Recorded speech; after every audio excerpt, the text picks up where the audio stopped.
Olá, muito bom dia. Meu nome é Conceição Vitor, idealizadora e fundadora do Projeto Águia. Em nossa quarta aula da série Desconstruindo a Matrix, nós vamos falar de 3 emoções ou crenças. Aqui eu dei o nome de Trilogia da Involução, porque a influência ou a permanência desses 3 ingredientes na psique humana é extremamente desastroso. Eu estou falando da culpa, do medo e da irresponsabilidade. Na etimologia da concepção simplista do mundo material, essas 3 palavras remetem-nos a um significado igualmente simplista, porque definem o conceito, mas não a causa e o efeito.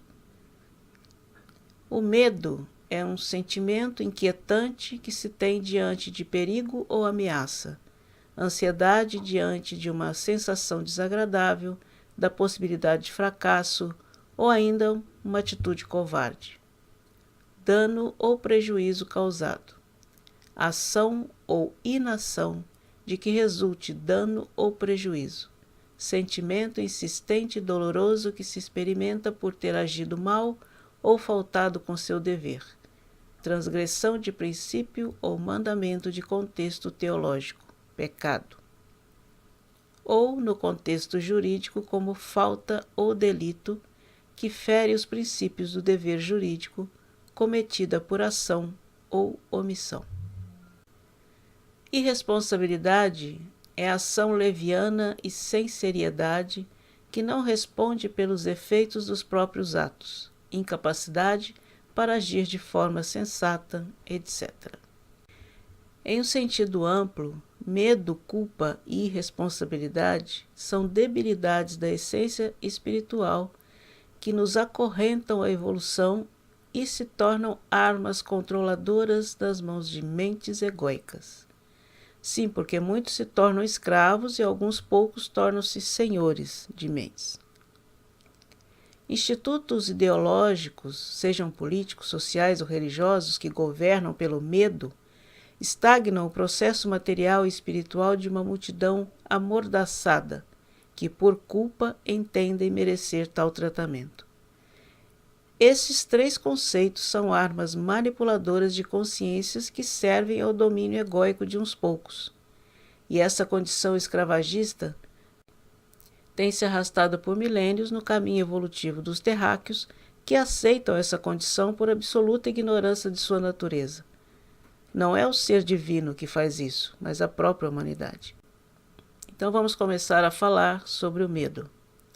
O medo cria a falsa imagem, a demonstração exterior, a mentira ideológica, a falha de caráter, enfim, todas as máscaras de uma personalidade doentia e ata o ser a um processo ilusório de incapacidade de dissociação.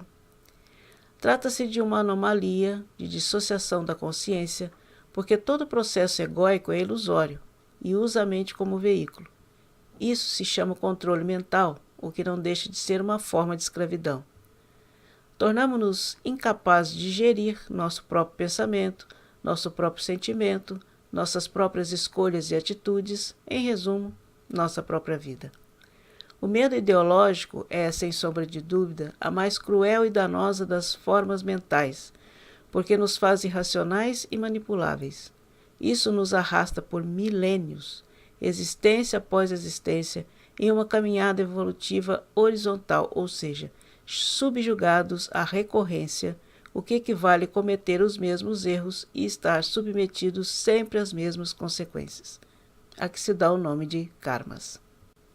Portanto, a manipulação ideológica, seja política, social, religiosa, mídia, etc., não produz mudança interna alguma, não burila o espírito para sua ascensão. Antes, apenas mascara. Cria a casca e não o conteúdo. Ninguém evolui por temer o castigo divino ou o julgamento dos mortais. O ser evolui quando rompe as correntes egóicas que o prendem à dualidade e descobre que não tem o que temer, porque o poder divino habita a sua essência. Isso é a consciência crística.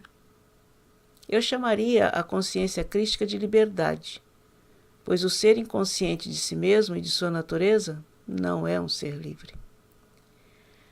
Outra forma de medo que nos acorrenta é o medo à mudança.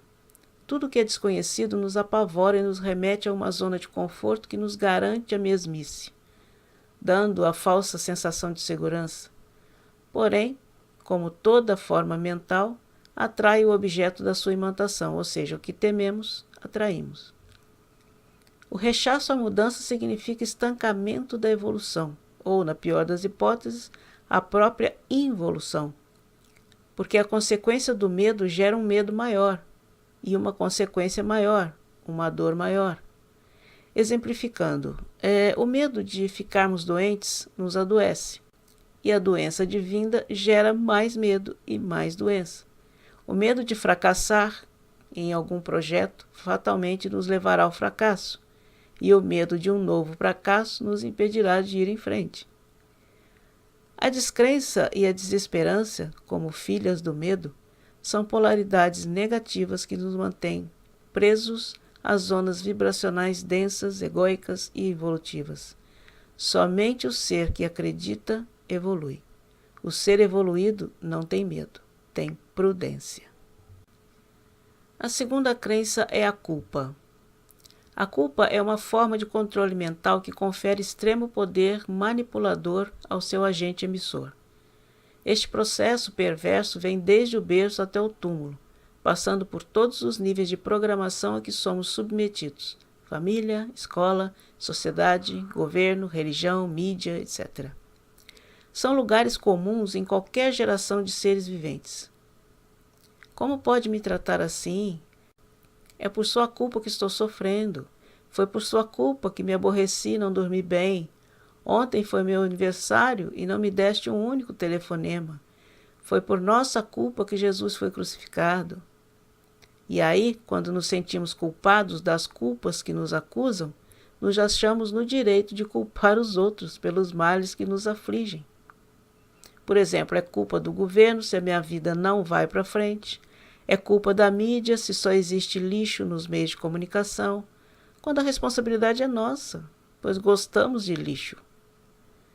Neste processo psicótico, onde todo mundo culpa todo mundo, a dialética da irresponsabilidade, os programadores de mentes exercem o seu poder e os programados se submetem, agora já totalmente inconscientes de si mesmos. Ao nível de alma, a culpa produz tanta vibração negativa que desencadeia um processo de autojulgamento, o que nos faz sentir imenso desconforto e nos aprisiona deveres e obrigações que os outros se julgam no direito de nos impingir. Esse conflito interno podemos dizer que se trata da nossa consciência de liberdade em combate com a intromissão de regras e ordens externas. É o ser completo, divino, em desacordo com o ser fracionado, o humano. Porém, a inconsciência é tão grande, devido aos milênios de escravidão mental, que o ser fracionado consegue bloquear a manifestação do ser divino, que, entretanto, não se cala ou se subjuga. A alma rebela-se e exterioriza a sua indignação por meio de doenças físicas, emocionais e psíquicas. Nada nem ninguém pode submeter nossa essência, espírito, nem mesmo nossas parcas personalidades. Isso equivale a dizer que, repito, somente nós mesmos somos os artífices de nossos infernos, sejam físicos, psicológicos ou sociais. O sofrimento advém do desrespeito à essência, à lei divina da liberdade. Todo ser manipulado é infeliz e esparge infelicidade à sua volta. O sofrimento não advém de qualquer castigo divino, e sim do sentimento de culpa. É a culpa que nos faz sofrer. A consciência cósmica, Logos, Deus, não castiga, apenas educa, corrige, reequilibra.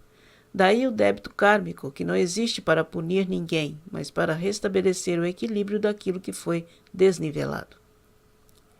Erros todos cometemos, e se não podemos reparar o que foi feito, ou dito, ou pensado, cuidemos de não repetir o erro e orientar outros para que não caiam nos enganos que nós caímos.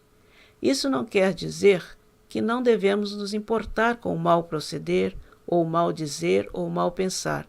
Devemos sim refletir sobre o ocorrido, detectar onde e por que nos equivocamos e tentar reparar, amenizar, pedir desculpas e, principalmente, nos desculpar a nós mesmos. A culpabilidade atrai grande negatividade para as nossas vidas, pois ao nos sentirmos devedores, também nos sentimos indignos da felicidade. Resultado disso, atraímos perdas, desgraças, doenças, enfim, algo que nos faça sofrer para redimir nossa culpa. Afinal, não foi assim que fomos programados? A irresponsabilidade. A responsabilidade é o resultado final da manipulação do medo e da culpa. Se agimos de determinada forma para nos enquadrarmos em regras impostas externamente, então nada que advenha dessas ações ou posturas é nossa responsabilidade. Se estamos na pior, é porque Deus quis assim. Chegaremos a alguma conquista, se Deus quiser. Vamos sair do fundo do poço quando o governo ajudar. Meu filho vai crescer, estudar e dar uma vida melhor para seus pais. A solução está sempre fora, ou pior, sempre no outro. A miséria é problema do governo. A ecologia é problema do governo. A maldade do mundo é problema de Deus. Não nos diz respeito. Mas você que atira lixo na rua é tão responsável pela desgraça do planeta quanto o empresário ganancioso que desmata. A responsabilidade pela miséria, pela destruição da natureza, pela violência desmedida é nossa e muito nossa. Infelizmente, esse estado de coisas nos acompanha desde o berço, porque assim convém aos pseudos detentores do poder sobre a mente humana. Não é vantajoso para eles que as pessoas saibam que a chave de tudo são elas próprias, que a solução de tudo está dentro delas próprias, em sua essência divina. Deus não está lá nas alturas inatingíveis e inimagináveis. Ele está aí, dentro de você. Então é aí dentro que a coisa tem que acontecer. Não busque Deus onde Ele não está, pois o verdadeiro Deus não se encerra em templos de pedra, nem em ideologias manipuladoras e castradoras. Deus é liberdade com responsabilidade. É amor que educa, que regenera, que reequilibra e faz crescer. Deus não é para ser temido, e sim respeitado. Então respeite o Deus que existe dentro de você e dentro de todas as coisas e seres do universo. E seja responsável por sua vida. Assuma a condição de artífice do seu destino, pois a causa e a solução de tudo não está no mundo, e sim em cada criatura. Não espere ter saúde ou curar-se de alguma enfermidade, se Deus quiser, mesmo porque Ele sempre quer, pois a saúde ou a cura estão dentro de você, a sua vontade e ação. Você não deixou de conquistar algo porque Deus quis assim, mas porque você não agiu, ou agiu sem vontade, sem confiança, sem positivismo. Pense bem se você não recuou diante do primeiro obstáculo. Pense bem se você não teve dúvidas ou medo e cortou a vibração positiva que o levaria ao êxito do intento. Você não vai sair da situação de penúria em que está quando o governo ajudar, não. Você vai sair daí quando tiver a coragem e a atitude de se levantar e andar com as próprias pernas, sem sentir pena de si mesmo. Quando Jesus disse ao paralítico, levanta-te e anda, Ele não estendeu a mão para ajudá-lo, apenas exortou a sua vontade e ação de levantar-se e andar. E é assim que a vida quer de nós. É para redescobrir isso que estamos aqui, mergulhados nas intempéries da terceira dimensão, para readquirir imaginação, vontade e atitude. Estamos a caminho de redescobrir que podemos tudo, porque Deus está em cada um de nós. E por estar em cada minúsculo átomo da criação, é que somos todos um. Somos verdadeiramente iguais e responsáveis por nós mesmos, e ao mesmo tempo responsáveis por tudo e por todos. Então, vamos refletir sobre isso. Vamos observar esses pequenos detalhes que nos passam despercebidos no nosso dia a dia. A auto-observação é o primeiro passo para a transformação. Se você gostou desse vídeo, clique em gostei, compartilhe com seus amigos e assine o nosso canal para ficar por dentro das nossas publicações, ok? E também visite nosso site http://projetoaguia.net.br. Repetindo, projetoaguia.net.br. Até a próxima aula.